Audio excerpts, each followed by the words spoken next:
Takže toto je môj nový text. Preto poriadne sa teraz započúvaj do tohto textu, pretože teraz niečo povie.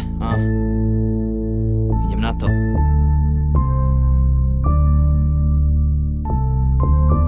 Nepamätám na to, kedy všetko stíchlo. Predo mnou tmavá ulička, v ktorej je mŕtve ticho. Všade zápas, pre ktorý sa tu šíri tak rýchlo. Zrazu pohyb, ktorý stratil sa v tých teómnych kríkoch. Všetko zapadalo do systému tak, jak som čakal. Táto doba padá dolu kopcom, nemám už slova. Nikto si nevie vážiť hodnoty a niekoho slova. Radšej si počka na moment, kedy skolí ho doba. Dnešná mládež sama nevie ani jak sa má chovať. Doba rozhádzané veci, všade septa je chorá. Každého zaujíma len ako sa dá s novým fónom volať, pretože táto doba pre každého je už len nová. V dnešnej dobe nová móda, cigarety a fet. Mladiství nevedia a netušia, že čo je to svet. Nikto sa nepozerá dozadu a nevráca späť. Z toho všetkého sa mojej ruke rozkladá tep. Alkohol, štrnga, poháriky, tu len na porade. No toto nefungovalo, keď bol môj otec v armáde. Teraz len stačia slova, ide sa piť, ty sa pýtaš kde. A potom večer po drinkoch sa iba točíš na lade. Vysmechy na mladších od starších nie sú pre teba nové. Ty sa nikdy nepozeral na to, že si len dole. Ty si sa cítil na to, že práve ty si ten hore. Popri tom za chrbátom plakal, ako ti horí pole. Generácia tejto doby padá, každý sa nehľada, nikto nevie ako bude ďalej pokračovať. Všetci sa snažia ukázať a všetkým niečo ukázať, len nevedia, že nadišiel čas, keď je koniec hrať. Stále len hejtujú, snažia sa navázať do druhých, aby svojím ekom podmanili druhých za účelom zisku.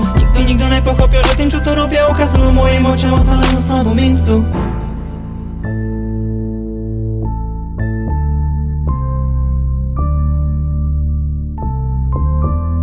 Snažíš sa previesť a ukázať svetu seba, no oni nestoja o to, aby videli teba. Keď sa chceš vychvaľovať, aký si ty dokonalý, nikto teba neurčí za článok seba.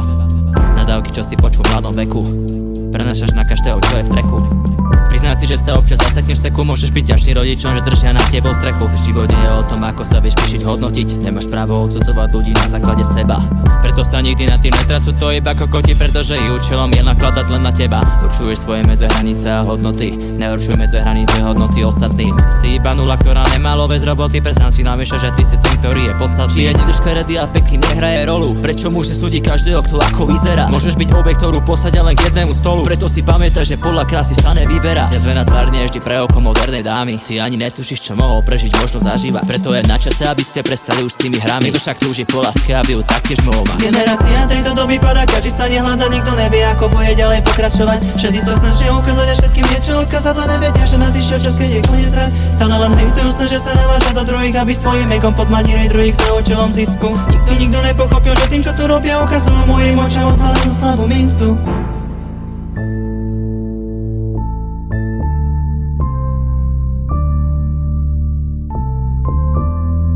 Súdiš niekoho len ako vyzerá a jak sa tvári. Nie si hodný na to, aby mohli teba milovať, pretože v tomto svete existujú hociaké páry. Všetci nemôžeme mať toho, koho chceme veľmi mať. Mladé baby a chalani vo veku 14 rokov nepoznajú hodnoty, ktoré im ten život dáva. Všetko vidia, že je jednoduché len na jedno oko. Nevedia, aké tvrdé rány tento život rozdáva. V tejto dobe riešia všetci stej, čo sú pre nich klamy. Nevedia rozpočítať správnu hodnotu. Týmto chcem povedať, že je aj dobre ostať sami. Každý vie z neho užiť iba tvoju ochotu. Život je kurva o tom, aby každý dosiahol a zažil. Nelen vyplakávať, vysekávať si do ruky rýhy. Pretože sny a úspech patria iba tomu, kto sa snaží. A keď ho celú cestu sprevázali jeho chyby. Generácia, ktorá tu nažije, je tak stratená. Preto je dobré, aby sa na chvíľu každý zamyslel. A každá šanca, ktorú dávaš, je len tu pomárnená. Pretože každý by si niečo iba prezis vymyslel. Nasad len rôznu sveniskovú, prevrať celú túto dobu a dokážeš, táto generácia môže byť iná. Skúsi len za mnou popremýšľať nad sebou a tvojim egom, lebo ver mi, že je to len tvoja chyba.